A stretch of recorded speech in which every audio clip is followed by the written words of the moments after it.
Hey kids, Yara the Stoat here. You've been doing amazingly over the past month.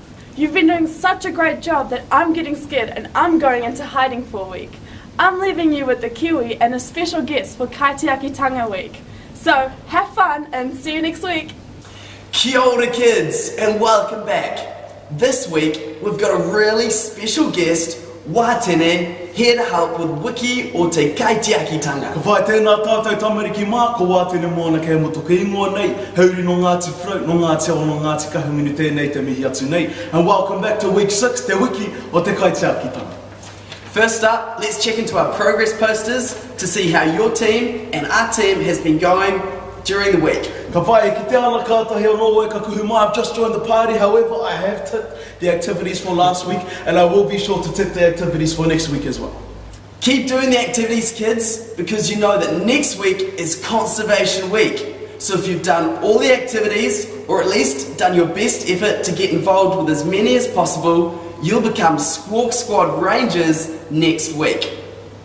Ka pai nānei kia peka atu tātou ki taku hua piri pū mai te kiwi, ka kite ai e pēhea nei ia.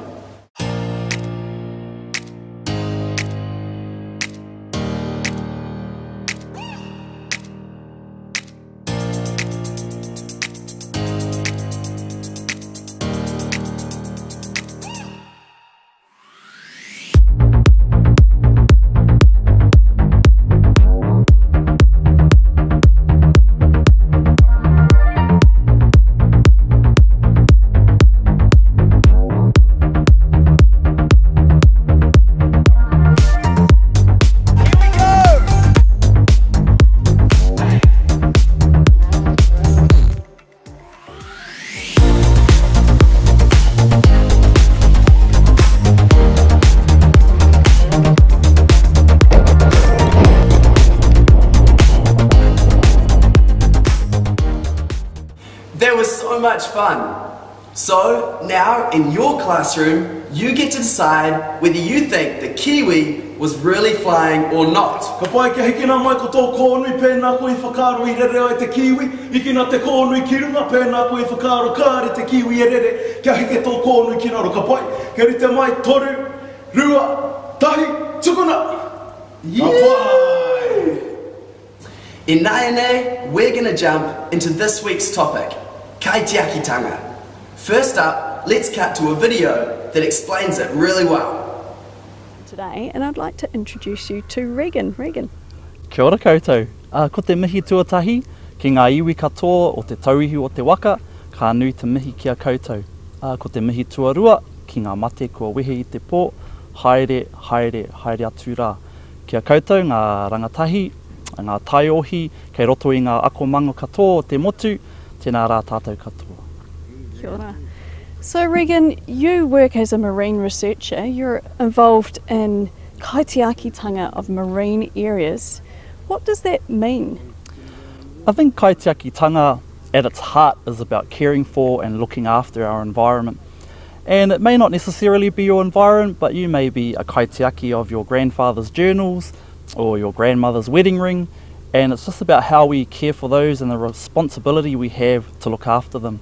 So when we think about our marine environment, some of the first kaitiaki were like Tangaroa, who looked after the children of the sea, Tāne Mahuta, who looked after his children of the forest, and so Kaitiakitanga is about doing that, is about caring for our environment and the life force that lives within it.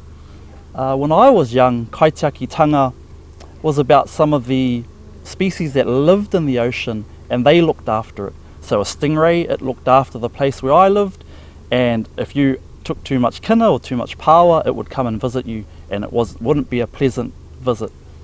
So now we talk about Kaitiakitanga as humans looking after the environment, and so that's the role we play nowadays as organisations, as individuals, for looking after and caring for the treasures that are in our environment. So really we can all help to be kaitiaki. Yeah, Kaitiakitanga is just, I suppose again, at the heart of it, it's just about caring for our environment. And our environment has a mauri, so it has a life force that lives within it. Everything has a life force within it, and so we've got to care for that. And later on you'll hear about some of the tipping points. So when our environment loses that life force and what happens to it as it degrades. We can do things like rāhui, so placing tapu and making these areas sacred so that we don't degrade them, don't pollute them, don't take too much from them. And again, if we can do that and we can bring life back to those places, then we have more mana, we have more prestige, because it's plentiful. And that's Kaitiakitanga. Ka pai tēnā hoki mai tātou, i nā te hira o taua whitiata rai whakamārama nei tēnei mea te Kaitiakitanga. He oi pēnā koe āwanga tonu ana pēnā koe, e rangirua ana ki tēnei mea te Kaitiakitanga kaua e ware, he tauirata māua e mārama pai ai koe ki tēnei mea te Kaitiakitanga. Nā reira nei, ngā kaitiaki o te takiwā nei, i ngā tau o mua, ko ngake e rāo ko whātaitai, a ko rāwanga tani wha o te whanganui ātara. He oi e nei rā ko āhua panoni, ko mātou kē ngā kaitiaki o tēnei takiwā ko au, ko takihua ko koutou mā, ko tātou katoa ngā kaitiaki o te aroa whānui. So this week's lesson plan for the younger kids is learning broadly what the concept of Kaitiakitanga means. And for the older kids, it's learning to identify local, existing kaitiaki in your rohe. And the call to action this week is to take the Kaitiaki pledge, so that you pledge to be kaitiaki for your environment. Ka pai nā reira koutou mā, kia kaha mai te tuku i a koutou whitiata, kia kaha mai te tuku mai i a koutou whakāhua i whakātuana i tō piripono ki tēnei kaupapa o te Kaitiakitanga. Nei a koutou prahe mo tēnei Wiki, he waka ki ana ki te pīnati pata mo te marama katoa. So that's it from us this week, kids. Remember to keep an eye out on Wednesday when we release the video of last week's prize winners and highlights. Now remember, next week is Conservation Week. The whole program has been leading to this moment. So make sure that your teacher and your entire school is engaged to learn about climate change next week. Ai e tika nā tērā wiki te wiki nui whakaharahara mo tātai katoa, kia kaha, kia maia, kia mana o nui o tirā, kia kaha tō pura mai, tō piripiri mai, tō kura katoa ki tēnei kaupapa a tātou. Ka rite!